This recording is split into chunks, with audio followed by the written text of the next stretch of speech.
नमस्कार साथियों, स्वागत है आप सभी का वाईफाई स्टडी 2.0 पर। मैं हूं अंकित अवस्थी। आप है मेरे साथ में एक ऐसी खबर पर चर्चा करने के लिए जिसको सुबह भी हमने कवर किया था। असल में कल यह सुर्खियों में आई थी, हमने सुबह इसके ऊपर एक सेशन भी कवर किया था।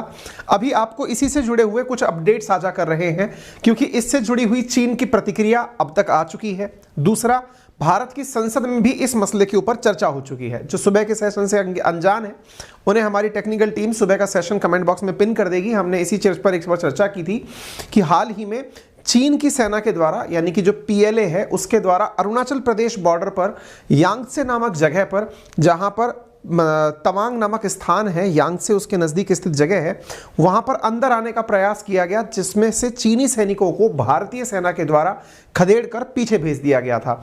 ये जो चर्चा है ये इसके बाद से काफी ज्यादा मायने रखती है कि चीन का क्या इस बारे में वर्जन है, यानी चीन अपने लोगों से इसके बारे में क्या चर्चा कर रहा है, नंबर एक। और दूसरा, भारत की सरकार या वर्तमान के जो रक्षा मंत्री हैं वो संसद में जो वर्तमान में शीतकालीन सत्र चल रहा है उसके माध्यम से जनता को या देश को क्या कहना चाहते हैं। आज के इस सेशन में हमने इन दोनों विषयों पर बातें की हैं। तो फिलहाल के लिए जैसा आप यहां पर देख रहे हैं, ये आपके सामने है ग्लोबल टाइम्स की खबर। देखिए, ग्लोबल टाइम्स इस तरह से समझिए जैसे भारत के अंदर आकाशवाणी है या डीडी न्यूज है, हालांकि फिर भी वो अपनी तरह से स्वतंत्र रूप से कार्य करते हैं। यहां पर ग्लोबल टाइम्स जो है ना, वो पूरी तरह से चीनी सरकार का मुखपत्र है। यहां पर विदेशी अखबार न्यूज नहीं छापते हैं, सब न्यूज इन्हीं के द्वारा सरकारी न्यूज के माध्यम से दी जाती हैं। तो इनके न्यूज में जो चीजें साझा हुई वो यहाँ के स्पोक पर्सन यानी पीएलए के स्पोक पर्सन के द्वारा कही गई बातें हैं। पीएलए का स्पोक पर्सन यानी कि उनकी आर्मी का स्पोक पर्सन क्या बोला, तो यहां पर है कि border troops of PLA western theatre command were on routine petrol, यानी ये अपने बारे में कह रहे हैं कि जो पश्चिमी, क्योंकि चीन के पश्चिम में पड़ता है ये क्षेत्र, ठीक है ना, तो चीन के पश्चिम वाले क्षेत्र की तरफ तो पीएलए का जो वेस्टर्न थिएटर कमांड है वो अपनी रूटीन पेट्रोलिंग पर था, यानी कि उस जगह की रूटीन चेकिंग पर था। Chinese side of LAC on eastern section of China India border. China India border 3 sectors में है, ईस्टर्न, मिडिल और वेस्टर्न। वेस्टर्न वाला साइड आपका लद्दाख वाला सेक्टर आता है, सेक्टर जो सेंटर वाला साइड है उसमें उत्तराखंड और हिमाचल प्रदेश आता है, ईस्टर्न वाले साइड में अरुणाचल प्रदेश वाला क्षेत्र आता है। तो ये लिखते हैं China India border on Friday बोले तो 9 दिसंबर, when Indian troops illegally crossed the line, यानी LAC, line of actual control, eastern वाला जो क्षेत्र है उसको इलीगली क्रॉस किया and blocked the Chinese forces, और चाइनीज फोर्सेस को इस जगह की पेट्रोलिंग करने से रोका गया। ठीक है, तो इलीगली हम लोगों ने क्रॉस किया, ऐसा इन्होंने स्पोक पर्सन ने कहा है ग्लोबल टाइम्स के अंदर, पीएलए के स्पोक पर्सन ने। ठीक है, तो ये जो हमने कहा ना, चीन का दावा भारतीय सेना ने लांघी थी सीमा, तो हमने क्रॉस किया है ऐसा चीन का कहना है। ठीक है, नंबर एक। नंबर दूसरी चीज जो आज हम बताएंगे आपको, भारत ने यहां पर फिलहाल लड़ाकू विमानों की फेरी लगा दी है, यानी कि एक तरह से इंडियन एयरफोर्स के जो सुखोई 30 हैं वो लगातार यहां पर राउंड कर रहे हैं, पेट्रोलिंग कर रहे हैं। ठीक है, अब कहानी आपको थोड़ा विस्तार से समझाते हैं। आज सुबह ही, अभी 9 घंटे पहले ही हमने एक सेशन साझा किया था जिसमें हमने बताया था भारत और चीन के सैनिक, कल के ऊपर बताया था असल में हमने, तो भारत और चीन के सैनिक अरुणाचल प्रदेश में एक बार फिर भिड़ गए हैं और यह गलवान वैली इंसिडेंट के बाद में हुआ सेकेंड इंसिडेंट है। ठीक है, अब तक भारत और चीन की सेनाएं आपस में एक दूसरे के साथ 1962 के बाद छठी बार एक दूसरे के साथ 1-to-1 कन्फ्रंटेशन में आई हैं। तवांग क्षेत्र में 1975 में भारत और चीन की सेनाएं आमने सामने हुई थी, उसके बाद अब 2022 में हो रही हैं। कहां पर है ये तवांग क्षेत्र, ये रहा। ठीक है, ये जो डॉटेड क्षेत्र दिखाया जा रहा है ये तवांग के पास में स्थित जगह है यांगत्से।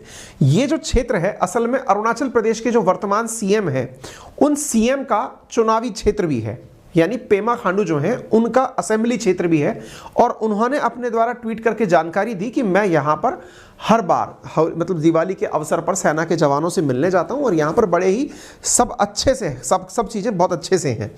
तवांग क्षेत्र के पीछे क्या है, इसकी वजह, क्यों इस जगह पर यह कब्जा करना चाहता है, तो आज के सेशन में हम आपको यह भी बताएंगे कि किस तरह चीन ने कब्जा करके अपने क्षेत्रफल में इतनी वृद्धि कर ली है। यानी आज का जो चीन है असल में ये चीन कभी ऐसा होता नहीं था, इसने क्षेत्रों पर कब्जा करके उन क्षेत्रों पर जबरन अपनी एक तरह से ये बता करके कि ये मेरा क्षेत्र है, ऐसे करके इसने जितने क्षेत्र अपने अंदर बढ़ाए हैं, आज के सेशन में हम आपके साथ उन बारों में भी चर्चा करेंगे। घटना 9 दिसंबर की है। अरुणाचल प्रदेश में line of actual control LAC पर भारत और चीन के सैनिक एक दूसरे के सामने आए और यहां पर उन दोनों के बीच में झड़प हुई। भारत के 6 जवान यहां पर मामूली रूप से जख्मी हुए, जिन्हें गुवाहाटी के अस्पताल में लाया गया।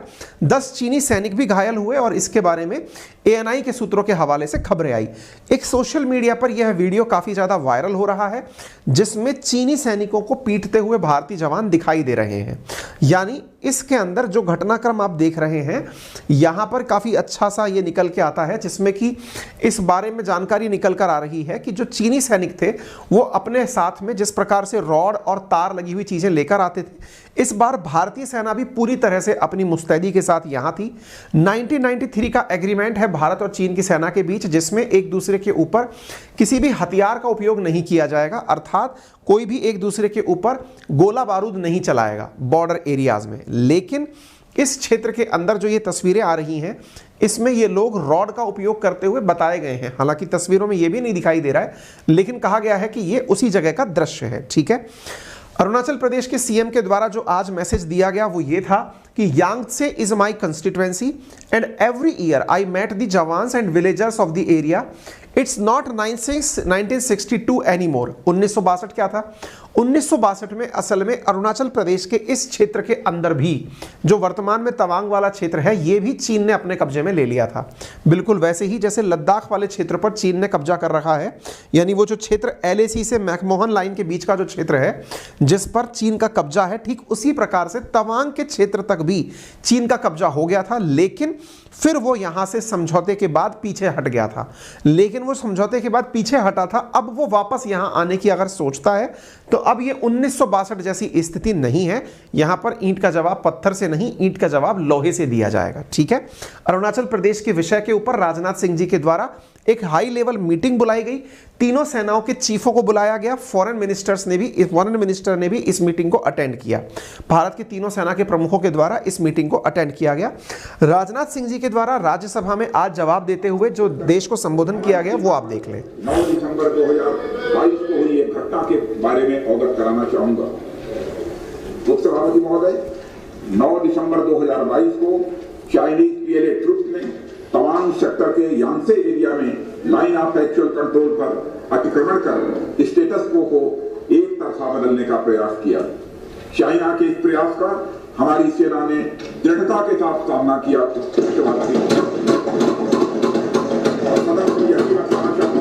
इस फेस ऑफ में हाथापाई भी हुई और भारतीय सेना ने बहादुरी से PLA को हमारी टेरिटरी में अतिक्रमण करने से रोका और उन्हें उनकी पोस्ट पर वापस जाने के लिए मजबूर कर दिया।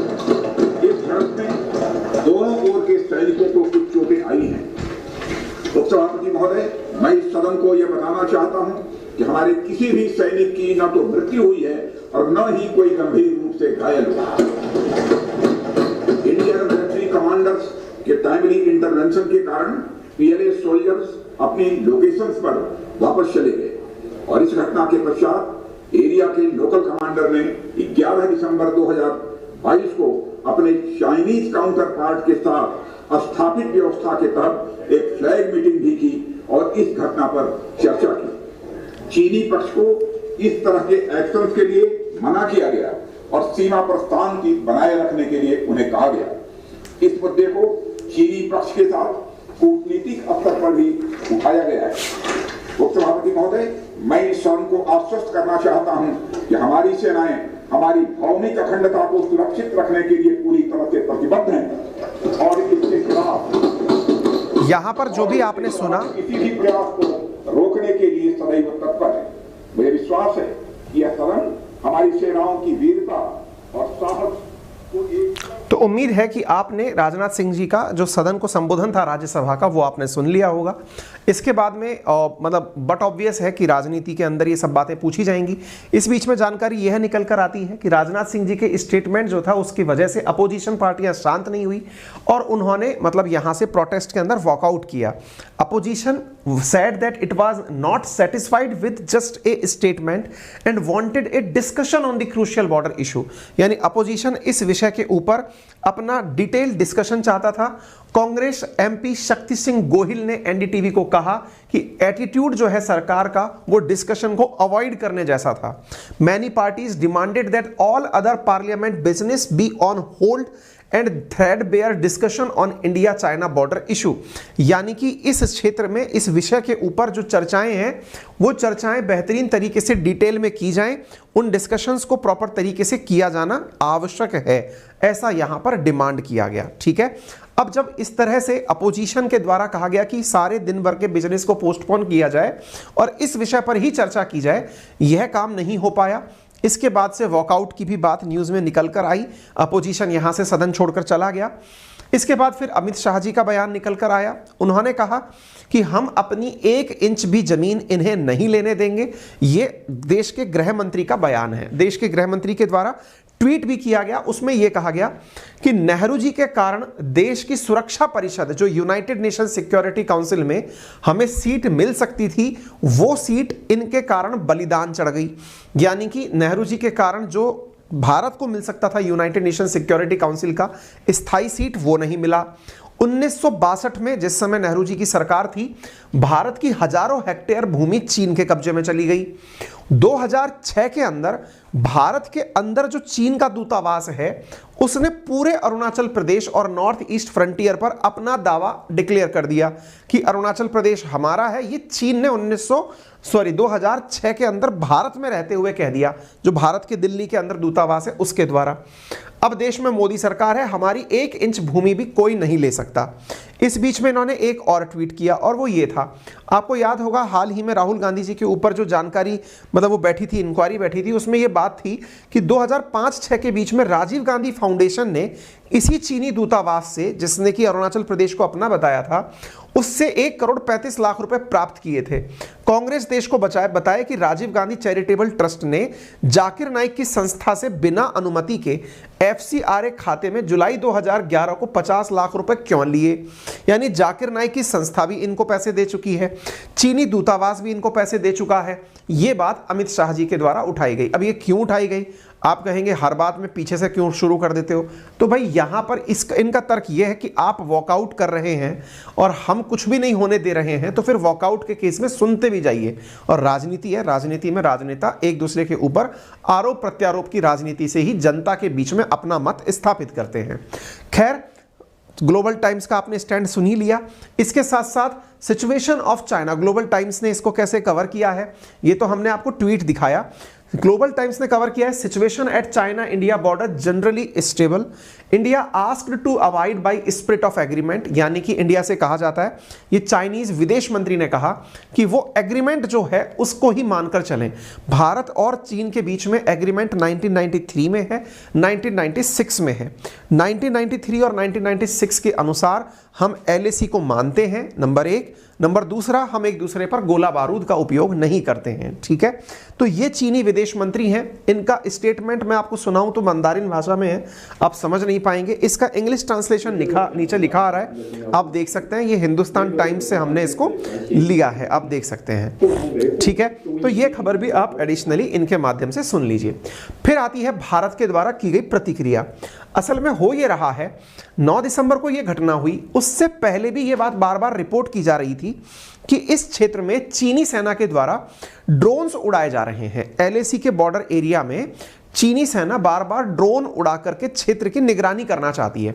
इस विषय के जब बारे में बातें पता चली तो फिर भारतीय सेना भी अलर्ट पर आ गई और भारतीय एयरफोर्स ने अपने द्वारा इंडियन एयरफोर्स के 2-3 बार इंडियन एयरफोर्स के एयरक्राफ्ट्स को यहां से उड़ा दिया। यानी कि इस क्षेत्र के अंदर LAC फेस ऑफ हुआ। इंडियन एयरफोर्स ने 2-3 टाइम्स यहां पर चाइना के साथ में एयरक्राफ्ट्स को रन कर दिया है और यह साफ साफ कह दिया है कि यदि इस क्षेत्र के अंदर बाई चांस भी कोई ड्रोन दिखाई पड़ गया बॉर्डर क्रॉस करता हुआ और हमारे रडार ने ये इंडिकेट कर दिया कि ये इंडिया के क्षेत्र में है, तो हम उसको गिराने में या उसको मार गिराने में कोई कसर नहीं छोड़ेंगे।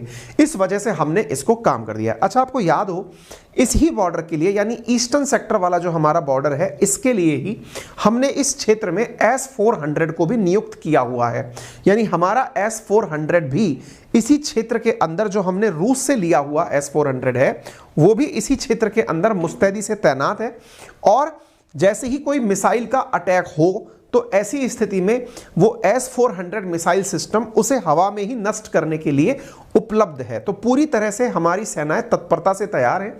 इस क्षेत्र की यह घटना है और इस क्षेत्र में हमारी एयरफोर्स के द्वारा, इंडियन एयरफोर्स के द्वारा पूरी पुख्ता तरीके से जांच की जा रही है और ऐसी स्थिति में S-400 को भी पूरी तरह अलर्ट रखने पर यहां पर खड़ा कर दिया गया है। ठीक है, तो ये हुई सारी जानकारी। उम्मीद है कि आपको यहां तक बातें समझ में आ गई हों। इसके बाद एक जानकारी और आती है और वो ये है कि भाई ऐसा ये जो लोग कर रहे हैं, ये क्यों कर रहे हैं, इसके पीछे का कारण क्या है, तवांग में अचानक इंटरेस्ट क्या है। तो इसके बारे में कहा जाता है कि इसके कई वजह हैं। इनमें से पहला वजह यह है कि तवांग का यांगत्से क्षेत्र, जहां पर ये मतलब ये जो छिटपुट की घटनाएं आई हैं, असल में ये 17,000 फीट की ऊंचाई पर है। तो इस क्षेत्र पर यदि चीनी सेना आकर बैठती है तो वो अरुणाचल प्रदेश पर बहुत अच्छे से निगरानी रख पाएगी। तो पहला कारण तो ये बताया गया। दूसरा कारण ये है कि LAC क्रॉस करते समय ये अहम पॉइंट है तवांग।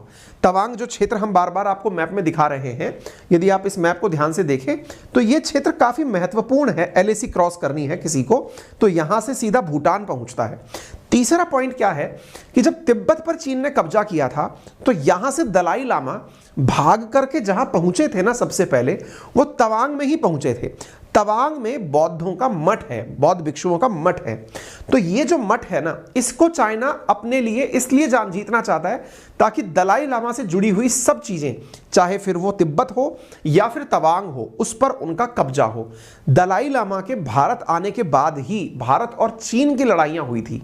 असल में चीन के द्वारा तिब्बत पर जब कब्जा किया गया था तो दलाई लामा भारत आ गए थे और उसी की प्रतिक्रिया स्वरूप भारत और चीन की जो सबसे पहली 1962 की वॉर थी वो हुई थी। वर्तमान बॉर्डर स्थितियां कुछ इस प्रकार से हैं। जो हम लोग अखंड भारत की बात करते हैं, कश्मीर के विषय पर जब हम बात करते हैं तो वर्तमान में हमारा कश्मीर का जो क्षेत्र है, जो चीन के द्वारा अपने कब्जे में है, वो इस प्रकार से आपको दिखाई पड़ रहा है। ये पाकिस्तान के द्वारा 1963 में दिया हुआ क्षेत्र है। ये पाकिस्तान ऑक्यूपाइड कश्मीर का क्षेत्र है। यानी भारत का जो वर्तमान में जिस क्षेत्र पर आज हम लोग विराजमान हैं, वो ये वाला क्षेत्र आपको दिखाई पड़ता है। आप इस क्षेत्र को देख सकते हैं। ठीक है, इतना ही नहीं, इस क्षेत्र के ऊपर जो आप रेड डॉटेड देख रहे हैं, चीन इस क्षेत्र को, अरुणाचल प्रदेश के क्षेत्र को अपना बताता है। असल में क्राइसिस का जो पॉइंट है वो यहीं से निकलकर आता है। ठीक है, अब एक चीज मैं यहां पर आपको और बताता हूं। ये दो जो क्षेत्र आपने देखे, जिन क्षेत्रों को हम इस मैप के माध्यम से समझ रहे हैं, ये वर्तमान स्थिति है। समटाइम्स आप और हम बहुत ज्यादा ऑफेंड फील करते हैं कि मैप गलत लगा दिया। असल में वास्तविकता को दर्शाने के लिए यह मैप जरूरी है, आपको बताने के लिए, अदरवाइज आपको रियलिटी का अंदाजा ही नहीं होगा। आपको पता ही नहीं चलेगा कि कन्फ्रंट हो कहां रहा है, लोग आपस में भिड़ कहां रहे हैं। आपको लगेगा इसके बाहर लड़ाई हो रही है, असल में वो अंदर लड़ाई हो रही है ना। तो इसके लिए जरूरी है कि आपको सच्चाई का साक्षात्कार हो। अब एक बहुत बड़ी चीज हम आपको यहां पर बताते हैं कि चीन की ये फितरत क्या है पड़ोसी क्षेत्रों को कब्जाने की, किस तरह से इसने अपना क्षेत्रफल बढ़ाया। तो देखिए, कहते ऐसा है कि चीन ने जब से आजाद हुआ है तब से अपने क्षेत्रफल में 43% जो भूमि है वो दूसरे देशों से हड़पी है। यानी इसके जो क्षेत्र आपको दिख रहे हैं, ये जो क्षेत्र आपको दिख रहा है, असल में ये क्षेत्र इसका था ही नहीं। जो जिंजियांग प्रोविंस है, असल में वो तुर्किस्तान है। ये तुर्किस्तान का कब्जा किया हुआ क्षेत्र है जिसमें उइगर मुस्लिम रहते हैं। 45% उइगर मुस्लिम, 40% हान चीनी। चीन ने इसको 1949 में कब्जा करके अपने साथ मिलाया था। ठीक वैसे ही ये जो क्षेत्र आप देख रहे हैं ये तिब्बत वाला क्षेत्र है। इस तिब्बत वाले क्षेत्र पर भी इसने ऐसे ही कब्जा किया था। तिब्बत वाले क्षेत्र पर भी कब्जा करके 12.28 लाख वर्ग किलोमीटर इसने 1950 में कब्जा कर लिया था। यानी चीन की 1950 में आजादी बैक टू बैक उसने अपने क्षेत्रफल में इतनी वृद्धि कर ली। सामान्यतया कहते हैं कि देशों के क्षेत्रफल नहीं बढ़ते, चीन का क्षेत्रफल बढ़ते हुए आप देख सकते हैं। तीसरा जो क्षेत्र है वो ये ऊपर वाला जो क्षेत्र आप देख रहे हैं, असल में इससे ऊपर मंगोलिया है। मंगोलिया का दक्षिण वाला जो यह हिस्सा है, सीमावर्ती हिस्सा, इस पर चीन का कब्जा हुआ और चीन ने इस क्षेत्र के ऊपर जो इनर मंगोलिया नामक जो क्षेत्र है इस पर 1947 में कब्जा किया था। तो इस प्रकार से 3 बड़े क्षेत्र जो हैं उन पर चीन ने अपना कब्जा कर रखा है। ऐसे ही अगर आप यहां 2 बिंदुओं को ब्लिंक होते देखें तो ये 2 जो क्षेत्र आपको दिख रहे हैं